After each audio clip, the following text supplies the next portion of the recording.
चलो ध्यान दो इधर अभी।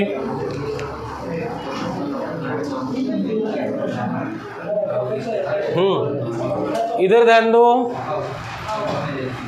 अभी हमने इस इंटीग्रेशन में ऐसा एक टाइप पढ़ा ए एक्स स्क्वायर प्लस सी 1/। अभी लेटेस्ट में ये टाइप पढ़ा है अपन ने। अगर ये रहा तो हम लोग क्या लगाते थे, फॉर्मूला। 7 फॉर्मूले लिख के दिए थे जो हमने प्रूव किए थे, उस फॉर्मूले से प्रूव करते थे। उसके बाद मैंने क्या बताया, नेक्स्ट ऐसा अगर रहा सिर्फ quadratic equation a x square plus b x plus c, अगर सिर्फ क्वाड्रेटिक इक्वेशन है, तब आपको मैंने कौन सी मेथड बताई थी, थर्ड टर्म वाली। याद है, थर्ड टर्म वाली मेथड पढ़ाई थी। उसके बाद नेक्स्ट क्या था, यही अगर अंडर रूट में आता है a x square plus b x plus c, ये अगर अंडर रूट में आता है तो बस फॉर्मूले अंडर रूट वाले लगते हैं और बाकी सेम इसके जैसा थर्ड टर्म वाली मेथड थी। उसके बाद डिनोमिनेटर में क्वाड्रेटिक इक्वेशन, न्यूमरेटर में लीनियर इक्वेशन। डिनोमिनेटर में क्या था, क्वाड्रेटिक इक्वेशन, न्यूमरेटर में लीनियर इक्वेशन। इसे मैंने आप लोगों को सॉल्व करने के लिए मेथड पढ़ाई थी। न्यूमरेटर इक्वल्स टू फॉर्मूला था आपका, न्यूमरेटर इक्वल्स टू फॉर्मूला था a into denominator plus b into D by D x of numerator. ये मेथड से पढ़ाया था। इसके बाद कौन से हुए थे, क्वाड्रेटिक इक्वेशन ही रहेंगे बट डिनोमिनेटर में नहीं रहेंगे। इस टाइप के क्वेश्चन पढ़ाए थे, याद है आप लोगों को। इतने हमारे क्वेश्चन हो चुके हैं। अभी अपने को पढ़ना क्या है, ये टाइप के ही क्वेश्चन रहेंगे। यहाँ पे क्या है, क्वाड्रेटिक इक्वेशन है ना। अब देखो यहाँ पे पॉसिबिलिटी क्या होती है, सपोज ऐसा समझो, यहाँ पे f of x and g of x are two functions. ये दोनों फंक्शन है, इसे मुझे बनाना है रैशनल फंक्शन। क्या बनाना है, रैशनल फंक्शन। तो रैशनल फंक्शन क्या रहता है, रैशनल फंक्शन क्या रहता है, जिस फंक्शन में न्यूमरेटर और डिनोमिनेटर रहता है। ये क्या है आपका, f of x upon g of x is a rational function. अब इस रैशनल फंक्शन के ऊपर डिपेंड करता है मेथड कौन सी लगेगी। अब यहाँ पे क्या हो रहा था, डिग्री देखो इसकी डिग्री 1 है, इसकी डिग्री क्या है 2, इसलिए हम लोगों ने यहाँ पे न्यूमरेटर वाली मेथड लगाई थी। अगर ऐसा होता है एफ ऑफ एक्स की डिग्री, मतलब न्यूमरेटर की डिग्री अगर डिनोमिनेटर से ग्रेटर होती है, डिग्री है ये, फंक्शन नहीं, न्यूमरेटर की डिग्री ये डिनोमिनेटर की डिग्री से क्या है, ग्रेटर है, तो उस टाइम पे हम लोग क्या करते थे, अगर यहाँ पे सपोज ऐसा है 3x square plus 9x plus 2 upon 4x plus 3, ऐसा क्वेश्चन है, इसका इंटीग्रेशन निकालना है। कैसे निकालोगे, सीधा सीधा क्या करना, इसको डिवाइड करना, मतलब एफ ऑफ एक्स को जी ऑफ एक्स से क्या करना है, डिवाइड करना है। डिवाइड करो और उसके बाद ये सॉल्व हो जाएगा।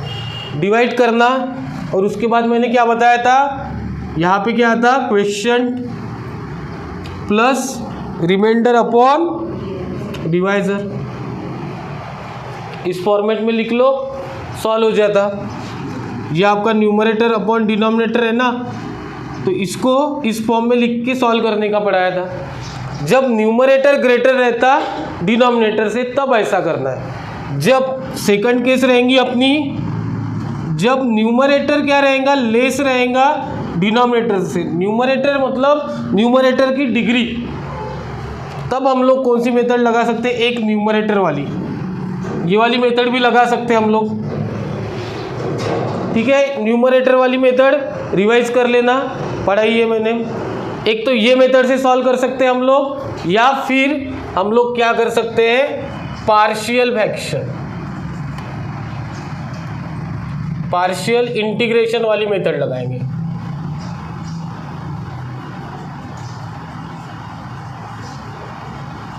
क्या करेंगे, पार्शियल इंटीग्रेशन। तो पार्शियल इंटीग्रेशन किसको लगता है, अगर पार्शियल फ्रैक्शंस रहे तो उसे क्या लगता है, पार्शियल इंटीग्रेशन। तो वो देखेंगे अपन कैसे लगाते हैं, पहले तो पार्शियल फ्रैक्शन समझ लो।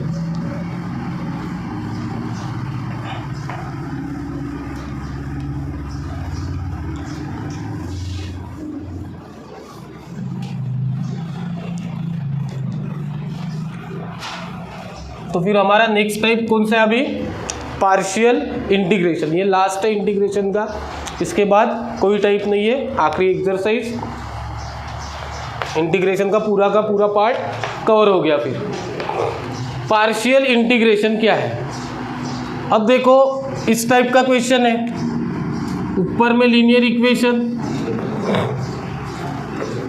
डिनोमिनेटर में क्वाड्रेटिक इक्वेशन, इस टाइप का क्वेश्चन है। इसको मैं पार्शियल इंटीग्रेशन नहीं लगा सकता हूँ, इसको मैं पार्शियल इंटीग्रेशन नहीं लगा सकता। बट अगर ऐसा होगा,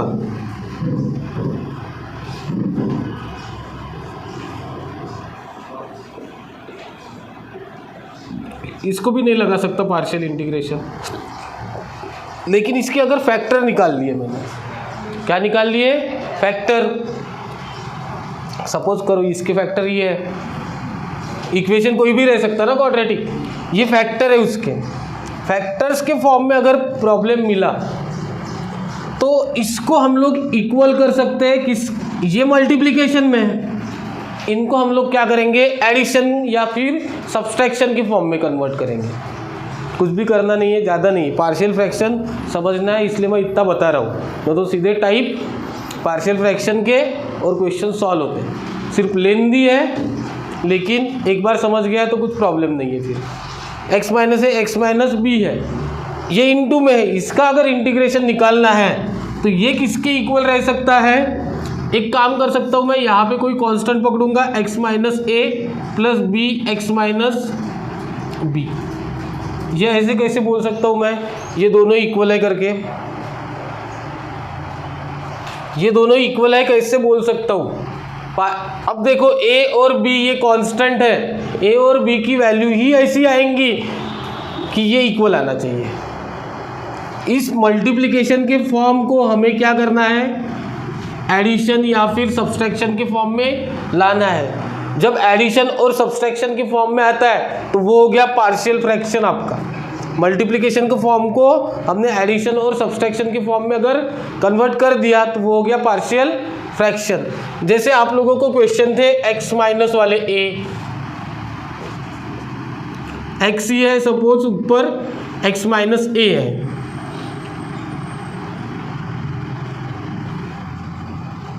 ऐसा क्वेश्चन है।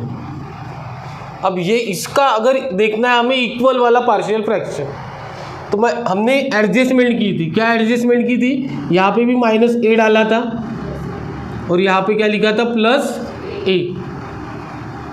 तो एडजस्टमेंट, ये डिनोमिनेटर किसको गया, इसको भी गया और इसको भी गया। ऐसे करते थे हम पहले एडजस्टमेंट। यहाँ पे कोई कांस्टेंट नहीं आता था, लेकिन अगर कोई कांस्टेंट आता है, कोई कांस्टेंट आता है, कांस्टेंट ही ऐसा आएगा जिससे ये इक्वल रहेगा, मतलब बदलेंगी कुछ भी वैल्यू नहीं। अगर मैंने इसको क्रॉस मल्टीप्लाई किया तो ये हो जाएगा x minus a x minus b बराबर। इसको मैं इससे मल्टीप्लाई करूंगा a into x minus b plus b into x minus a. तो इधर तो डिनोमिनेटर सेम ही है ना, x minus a x minus इधर 1, ये बदलना ही नहीं चाहिए। तो इसके ऊपर से ये देखो, ये तो डिनोमिनेटर सेम है, कट हो जाएगा, मतलब 1 इक्वल्स टू क्या हो गया, a into x minus b plus b into x minus a हो गया बराबर। यहाँ से a और b की ऐसी वैल्यू मिलेंगी जिससे ये दोनों इक्वल रहेंगे। समझ रहा है क्या? अगर मल्टीप्लाई वाले को हमने एडिशन या सब्सट्रैक्शन के फॉर्म में कन्वर्ट कर दिया तो वो होता पार्शियल फ्रैक्शन। सिर्फ हमें ए और बी की वैल्यू पता नहीं रहती तो इसको हम क्या करते, इक्वेट करते। हमने ऐसे लिमिट चैप्टर लिया था ना मैंने, तब थोड़े से पार्शियल फ्रैक्शन के क्वेश्चन लिए थे। देखो बताता हूँ वैसे। अब ए और बी की वैल्यू यहाँ से निकलेंगी और वो वैल्यू अगर यहाँ पे डालता हूँ मैं तो सेटिस्फाई भी करेंगी। यहाँ पे मैंने ए और बी को कांस्टेंट लिया है ना, इस ये ए और बी, ये स्मॉल ए और स्मॉल बी, ये भी कांस्टेंट है, उसके कारण यहाँ पे वैल्यू नहीं निकलेंगी। अगर नंबर रहता है कोई तो ए और बी की वैल्यू निकलेंगी। समझ में आ रहा? अब सीधा देखो टाइप्स क्या रहते पार्शियल फ्रैक्शन के और क्वेश्चन समझो। ये होता है पार्शियल फ्रैक्शन। मल्टीप्लाई को हम लोग क्या करेंगे, एडिशन के फॉर्म में कन्वर्ट करेंगे। उसके लिए हम लोग ए और बी ये कांस्टेंट एज्यूम कर लेंगे।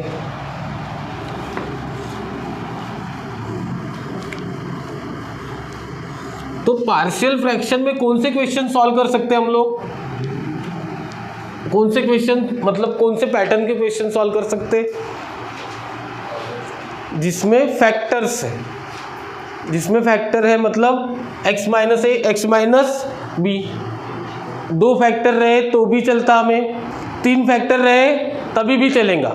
2 ही फैक्टर को सॉल्व कर सकते हैं ऐसा नहीं है। ऐसा अगर लिखा मैंने x minus a x minus b x minus सी,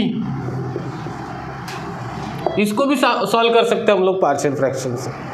तो यहाँ पे 3 कांस्टेंट आएंगे, a upon x minus a, b upon x minus b, c upon x minus c.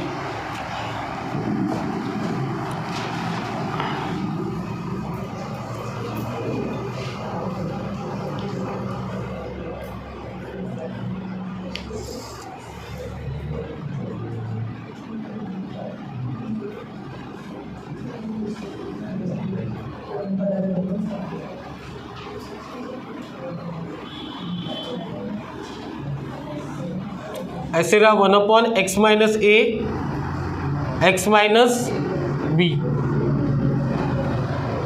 ऐसे अगर रहा, इसे कैसे लिखेंगे हम लोग? a upon x minus a plus b upon x minus b. ये डिनोमिनेटर नॉन रिपीटेड फॉर्म में था। कभी कभी कैसे हो सकता है, x minus a x minus a भी रहेगा। ये क्या था? नॉन रिपीटेड फॉर्म था। रिपीटेड भी पता था, नॉन रिपीटेड भी पता था। पहले ये समझ लो क्या था, क्या है इसमें? 1 upon x minus a x minus b. 2 factor अगर रहे तो हम लोग क्या लिखेंगे? a upon x minus a, b upon x minus b. अगर 3 फैक्टर रहे तो भी बताया था मैंने।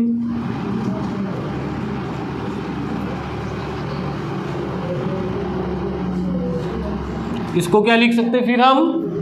3 कांस्टेंट आएंगे, x minus a plus b upon x minus b plus c upon x minus c. समझ रहा है क्या? इस टाइप के क्वेश्चन को डायरेक्टली इस फॉर्म में कन्वर्ट कर लो। ये इसका पार्शियल फ्रैक्शन ये हो गया, इसका पार्शियल फ्रैक्शन ये हो गया, क्योंकि हमें ए बी की वैल्यू कभी पता नहीं रहेंगी, हम निकालेंगे उसकी। अगर डिनोमिनेटर नॉन रिपीटेड फॉर्म में रहा, ये कौन से फॉर्म हो गए? Non repeated form. Denominator non repeated होना ज़रूरी है। देखो यहाँ पे 1 है तभी भी ये सॉल्व होगा, यहाँ पे 1 अगर रहा तो भी सॉल्व होगा, यहाँ पे अगर कोई लीनियर इक्वेशन भी रहा तो भी सॉल्व होगा। अगर 2 फैक्टर आते हैं तो ऊपर न्यूमरेटर में अच्छे से समझो क्या है ये। अगर ये 2 फैक्टर है तो नीचे ऊपर क्या आएगा? लीनियर इक्वेशन तक चलेगा। 1 भी आया तो भी चलेगा, क्वाड्रेटिक नहीं चाहिए, क्वाड्रेटिक नहीं चाहिए, क्योंकि मैंने बताया ना आप लोगों को पार्शियल फ्रैक्शन काय के लिए है? जब आपका एफ ऑफ एक्स ये less than g of x रहता है। Degree of f of x less than g of x रहेंगी, तभी ये मेथड लगाएंगे। यहाँ पे क्वाड्रेटिक आया तो भी चलेगा, a x square plus b x plus c. बाकी मेथड हम लोग आगे पढ़ने वाले हैं। सिर्फ आपको इस पैटर्न में क्वेश्चन दिखा तो उसे कन्वर्ट करो ये पैटर्न में। समझ में आया? डायरेक्ट आप लोग इसको इक्वेट करोगे इससे और लिखोगे वहाँ पे बाय पार्शियल फ्रैक्शन, इसको इक्वल ये लिखेंगे। अब यहाँ पे क्वाड्रेटिक लिखा तो भी चलेगा, लीनियर आया तो भी चलेगा, 1 आया तो भी चलेगा। क्यों? क्योंकि नीचे 3 फैक्टर है। 3 फैक्टर यानी क्या है? क्यूबिक है। इसको अगर मैं मल्टीप्लाई करता हूँ तो ये नॉन रिपीटेड डिनोमिनेटर थे। ये दोनों भी पैटर्न क्या थे? नॉन रिपीटेड डिनोमिनेटर थे।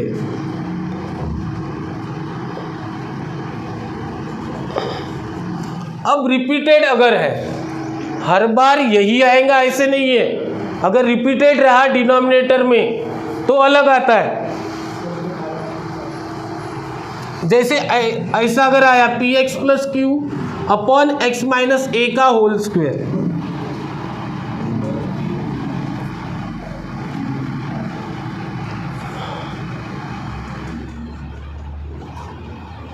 ये रिपीटेड फॉर्म है, ये नॉन रिपीटेड है। ठीक है, ऐसे पैटर्न में दिखा। क्या दिखा यहाँ पे? ये x माइनस ए का होल स्क्वायर यानी x minus A into x minus a है। अगर ऐसे फॉर्म में अगर आता है तो ये इसके जैसे नहीं लिख सकते हम, a upon x minus a, b upon x minus b, ऐसे नहीं लिख सकते अगर रिपीट हो रहा है तो। नहीं तो इसके हिसाब से तो लिखना चाहिए ना। यहाँ पे 2 है, मतलब क्या है? x minus a, x minus a है तो लिख a upon x minus a plus b upon x minus a. लेकिन वैसा नहीं लिख सकते। अगर रिपीटेड आया तो उसका पार्शियल फ्रैक्शन कभी कंडीशन ही नहीं सेटिस्फाई करेगा। ए और बी की वैल्यू कितनी भी निकालो आएंगी ही नहीं, कैसे भी कैलकुलेट करो। इसलिए हमें इसको कैसे लिखना पड़ता? A upon x minus a plus b upon x minus a का होल स्क्वायर। समझा क्या? अगर रिपीटेड है, फैक्टर क्या है? रिपीटेड है। यहाँ पे एक्स माइनस ए का होल स्क्वायर आया, हम इसका पार्शियल फ्रैक्शन क्या लिखेंगे? ए upon x minus a, b upon x minus a का होल स्क्वायर। जब ए और बी की वैल्यू निकलेंगी तो ये सेटिस्फाई भी करेगा। आप लोगों को समझ में भी आएगा कि ये हमने इक्वेट करेक्ट किया है। और रिपीटेड में एक फॉर्म रहता है,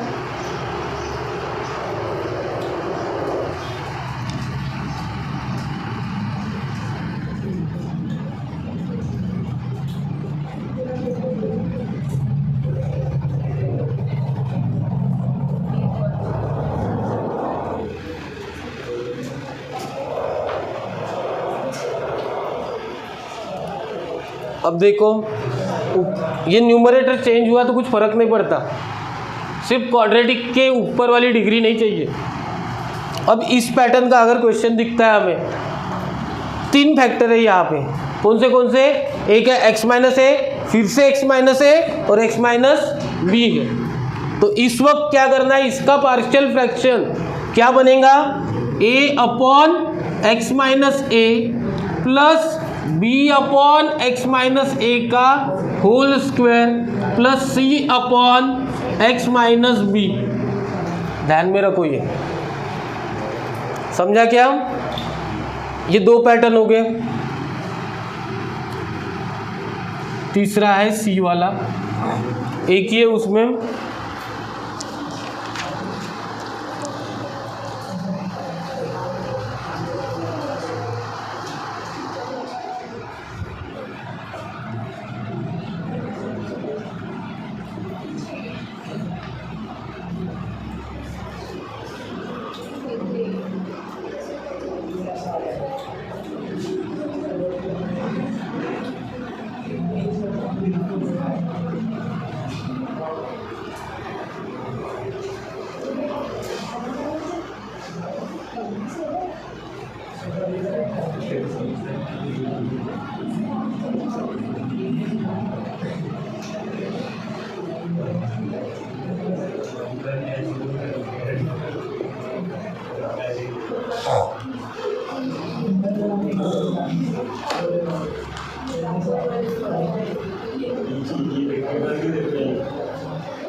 ये लास्ट फॉर्म है।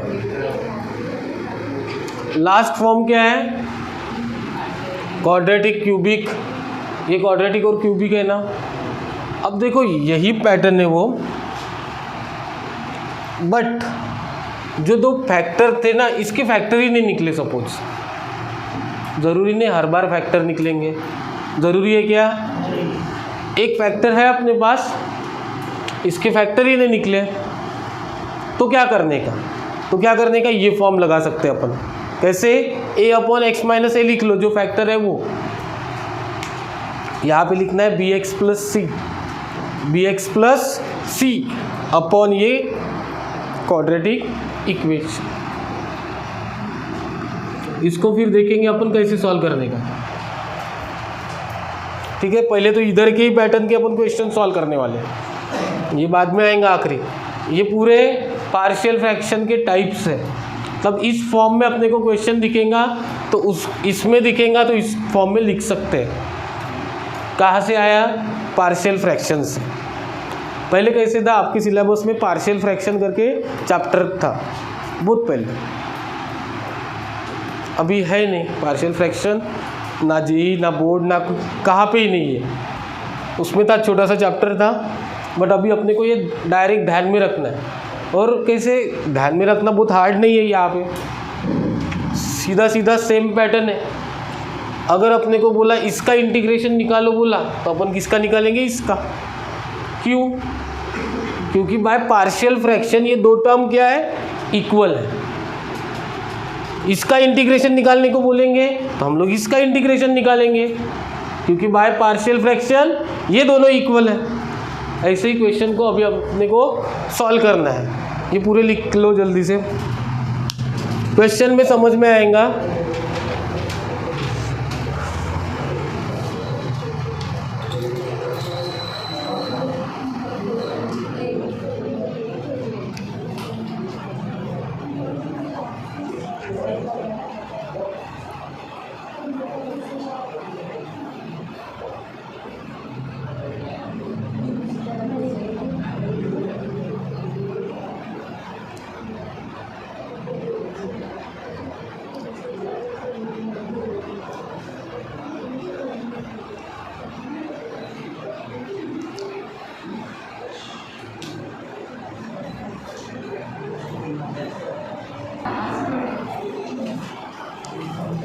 चलो देखो, ये दो क्वेश्चन हमें सॉल्व करने हैं।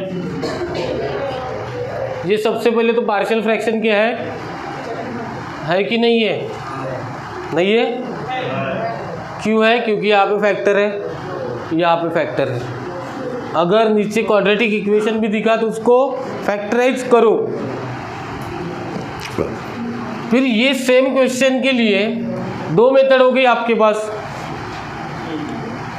ऐसा अगर क्वेश्चन रहा, इसको भी सॉल्व कर सकते ना हम लोग। ax square plus bx plus c को भी पार्शियल फ्रैक्शन से सॉल्व कर सकते। कैसे? इसके फैक्टर निकालेंगे, 1 upon x minus a x plus ए आ रहा सपोज, या फिर ऐसे फैक्टर आ रहे, इसको सॉल्व कर सकते बाय पार्शियल फ्रैक्शन भी। मतलब आप लोगों के पास इस क्वेश्चन को सॉल्व करने के लिए सेकंड मेथड आ गई। यहाँ पे हम लोगों ने थर्ड टर्म वाली मेथड लगाई थी। कब लगाना पड़ेगा थर्ड टर्म वाली? जब इसके फैक्टर ही नहीं निकलेंगे तब। अगर इसके फैक्टर निकल रहे तो थर्ड टर्म लगाने की ज़रूरत नहीं है, बाय पार्शियल फ्रैक्शन सॉल्व हो जाएगा वो। समझ रहा है? इसके अगर फैक्टर नहीं निकलते हैं तो थर्ड टर्म लगाना। इस फॉर्म में अगर क्वेश्चन आया px plus Q plus ax square plus bx plus c, इस फॉर्म में अगर क्वेश्चन रहा तो इसको भी सॉल्व करने के लिए दो मेथड है आपके पास। एक न्यूमरेटर वाली मेथड है, एक कौन सी मेथड है, सेकंड। अभी जो पढ़ोगे पार्शियल फ्रैक्शन। यहाँ पे अगर फैक्टर निकलते हैं तो आप लोग क्या करो, इसे पार्शियल फ्रैक्शन से सॉल्व करो। अगर फैक्टर नहीं निकलते तो कैसे सॉल्व करने का, फिर न्यूमरेटर वाली मेथड। ठीक है, अगर पढ़ाई चालू की होंगी आप लोगों ने इंटीग्रेशन की तो थोड़ा सा कंफ्यूजन होता कौन से प्रॉब्लम में कौन सी मेथड लगाने की, तो ऐसे ही ध्यान में रखना पड़ता है। ठीक है, कब क्या लगाना है ये समझ में आना चाहिए। अब देखो ये क्वेश्चन तो पार्शियल फ्रैक्शन से ही होने वाले हैं। ये पार्शियल, ये किसके इक्वल रहेगा, ये देखो 1/2 + t 3 + t, ये किसके इक्वल रहेगा, a/2 + t b/3 + t। ऐसे क्यों, ऐसे क्यों,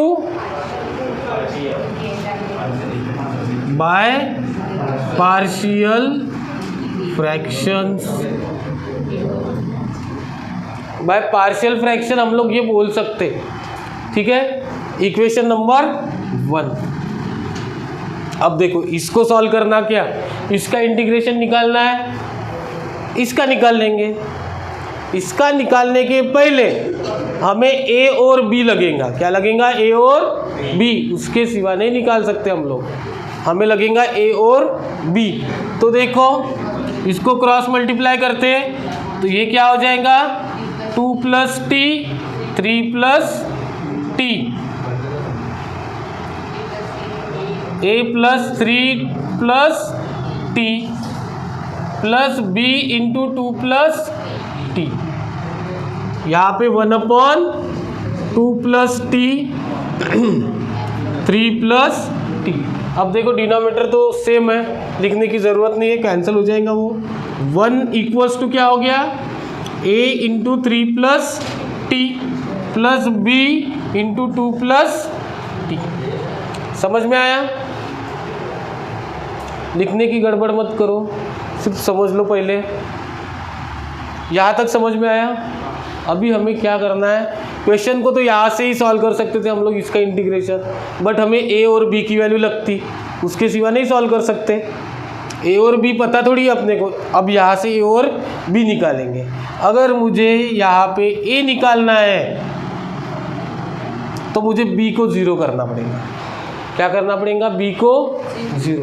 अगर मुझे b निकालना है ये मेथड से ही करना, नहीं तो बाकी लोग कोई लोग क्या करते हैं, या इसको मल्टीप्लाई करते, कर सकते वैसे भी सॉल्व, फिर कंपेयर करते, इक्वेशंस निकालते, सॉल्व करते। ये ऐसे नहीं कि अपन हरदम करते थे। क्या करते थे अपन, 3a + 80 + 2b + bt = 1। फिर इसको क्या करते हम लोग, कंपेयर करते, 3a + 2b 3a + 2b, इधर ध्यान दो, 3a + 2b = 0, सॉरी = 1 आएगा। और ये 80 + bt मतलब a + = 0। अब यहाँ पे इजी आ गए, इक्वेशन निकाल के सॉल्व कर सकते इसको हम लोग। लेकिन इससे अच्छा क्या बताता, दूसरी मेथड बताता मैं अभी। अगर a की वैल्यू क्या करनी है, निकालनी है, यहाँ पे ध्यान दो, बात बिल्कुल मत करो, इतना होशियार कोई नहीं है, डायरेक्ट बता देंगे। बताओ बरो मेरे को, a की वैल्यू निकालनी है तो t को क्या पुट करेंगे। अभी मैंने हिंट दी थी, a की वैल्यू अगर निकालनी है मुझे b को 0 बनाना है। b को 0 बनाने के लिए ये ब्रैकेट 0 आना चाहिए। क्या पुट करना पड़ेगा, t = -2। तो हम लोग क्या करेंगे, पुट t = -2।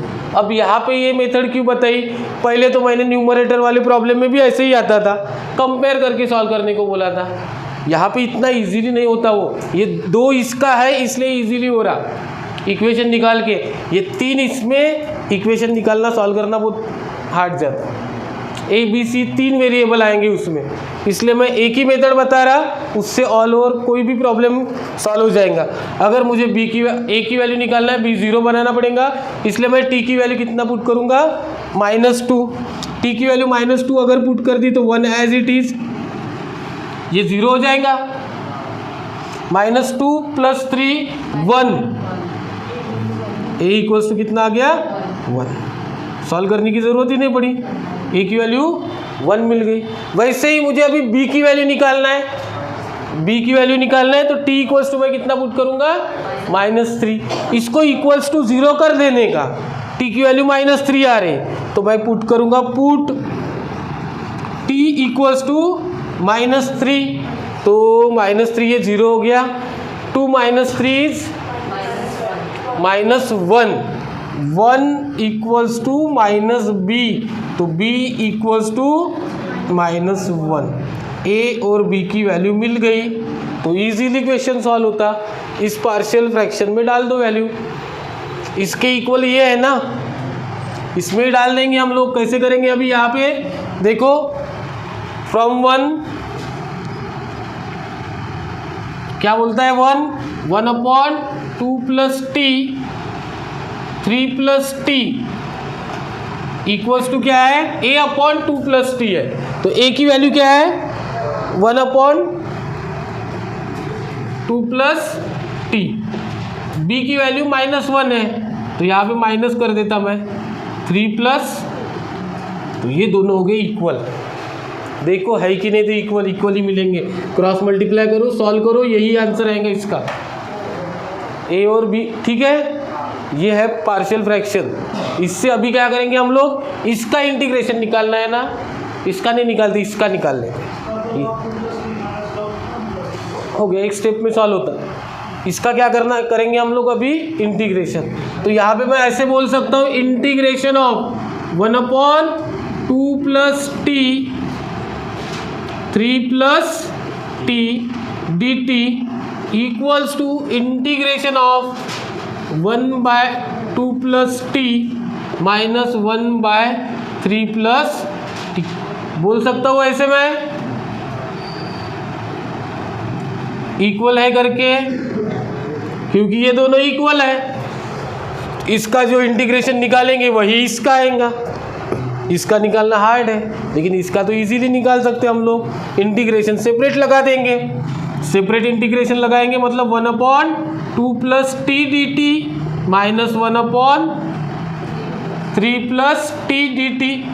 अब 1/x का इंटीग्रेशन, 1/x का इंटीग्रेशन log x, मतलब log ऑफ 2 + t माइनस, यहाँ पे कौन सा ये आया उसके ऊपर डिपेंड करता है, 2 + t का फिर से डेरिवेटिव डिनोमिनेटर में लेना पड़ेगा, तो वह 1 आता, लेने की ज़रूरत नहीं है। यहाँ पे आएगा log of 3 + t + c, log m - log n, log m - log n is log of 2 + t/3 + t + c। ये हो गया इसका आंसर।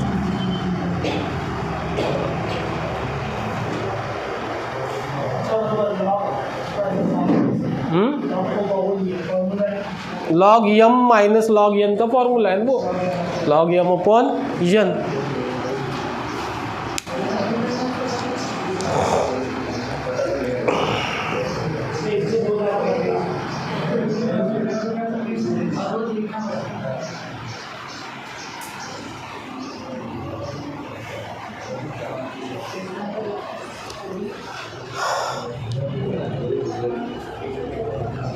रेगुलर आते नहीं, फिर समझता नहीं।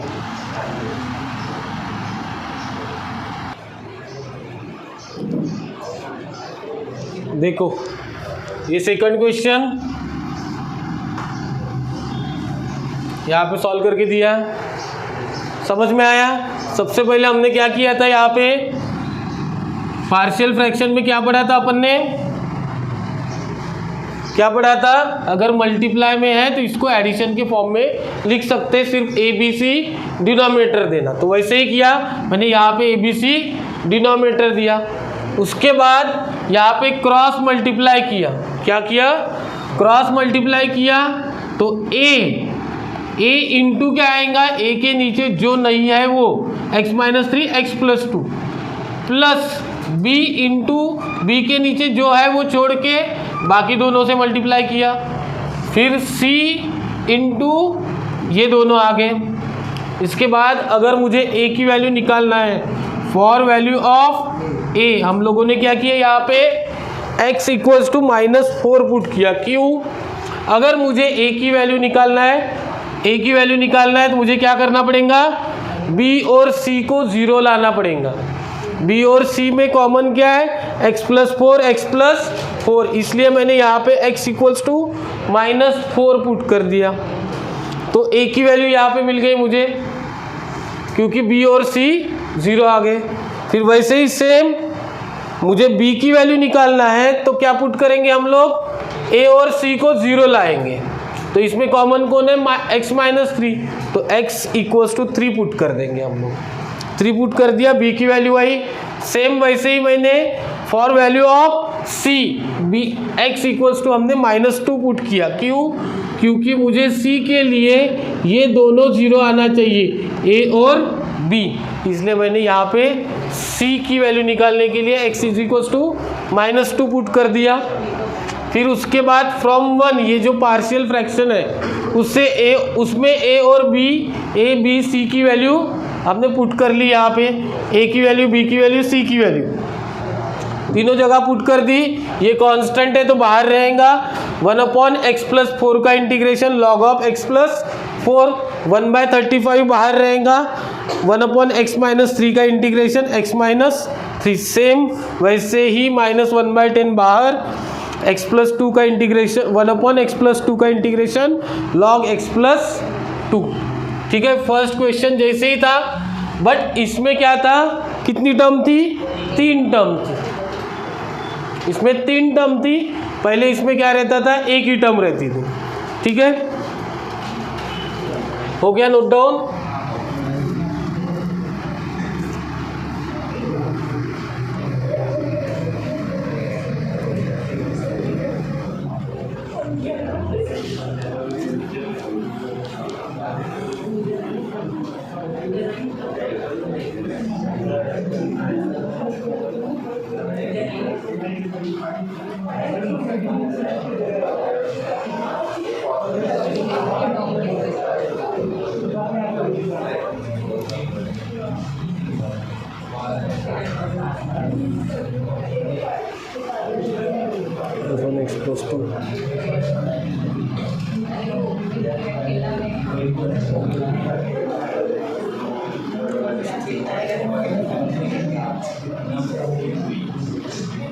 ये देखो, ये थर्ड क्वेश्चन है, इसे सॉल्व करना है हमें।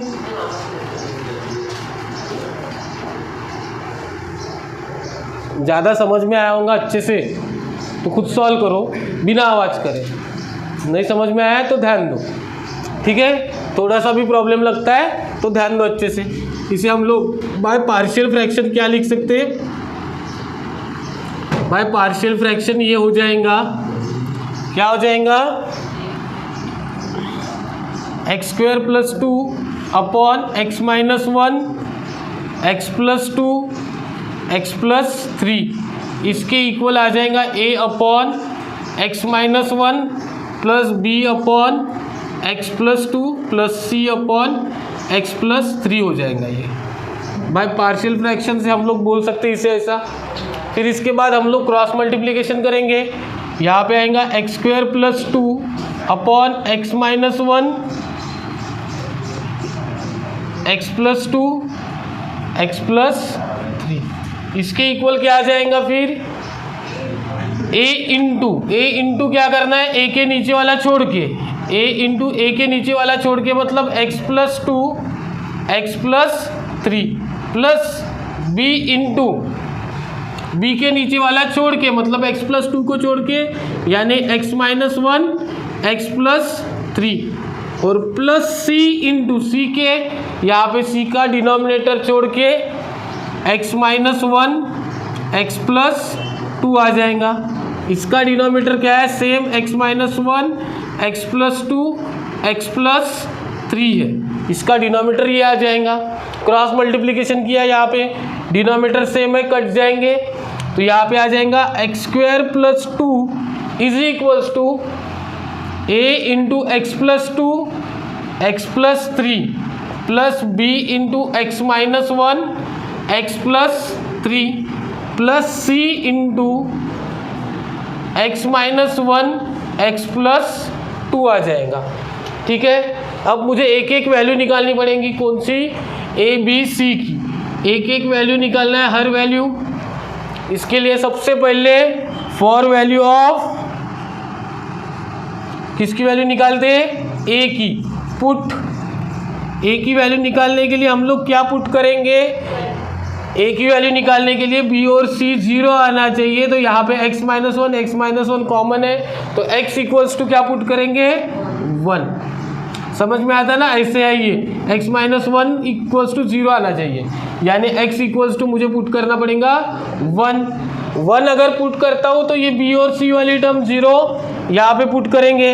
ये देखो यहाँ पे भी क्या है, एक्स स्क्वायर प्लस 2, तो यहाँ पे भी x की वैल्यू पुट कर देंगे, 1 का square plus 2 equals to a into 1 plus 2 plus 1 plus 3, x के जगह मैंने 1 डाला, तो ये 3 equals to 3 to 12 a equals to 3/12, a की वैल्यू 1/4। सेम अभी हम लोग b की वैल्यू निकालेंगे, for value of b put क्या करना है, put x equals to b की वैल्यू अगर निकालना है मुझे यहाँ से, तो a और c को 0 करना पड़ेगा, यहाँ पे प्लस 2 है, तो x इक्वल्स टू क्या पुट करना पड़ेगा, -2, x इक्वल्स टू क्या पुट करेंगे, -2, तो a और c हो गया 0, तो -2 का स्क्वायर 4 प्लस 2 इज 6, ये तो 0, यहाँ पे क्या पुट करेंगे हम लोग, -2, तो देखो -2 -1 -3, ये 1 आ जाएगा, -3b b इक्वल्स टू -2 हो जाएगा, फिर ये b की वैल्यू आई -2। सेम हम लोग क्या करेंगे, c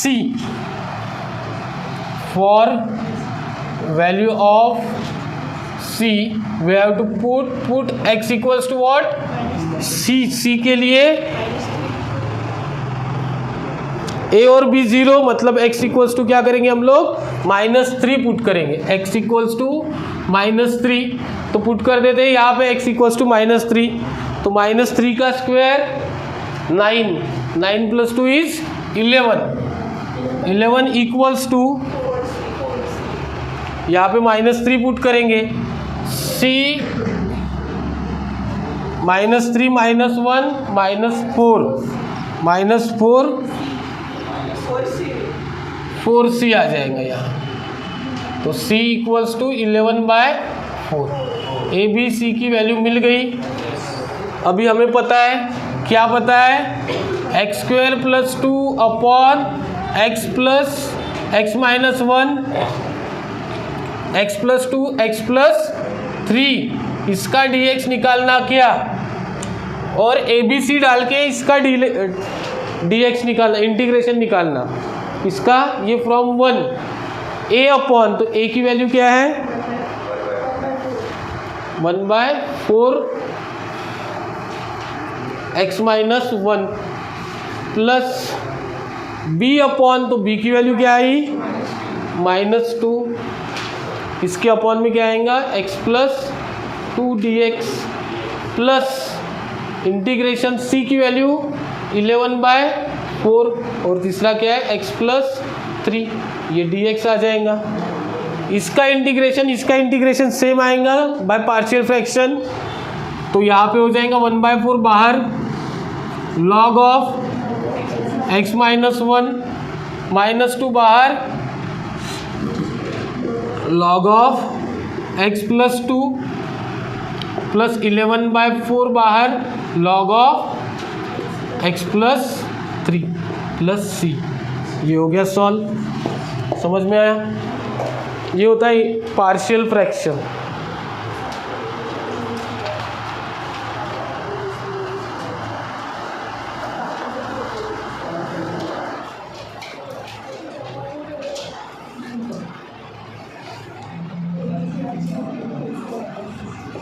होमवर्क के लिए क्वेश्चन लिखो।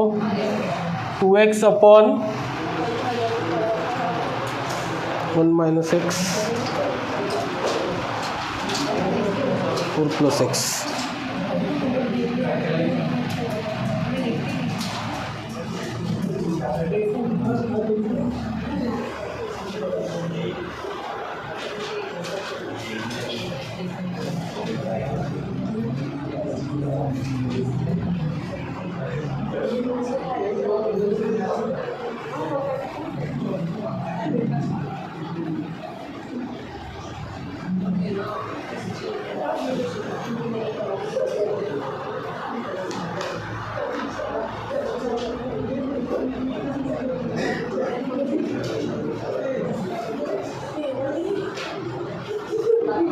X square plus x minus 6।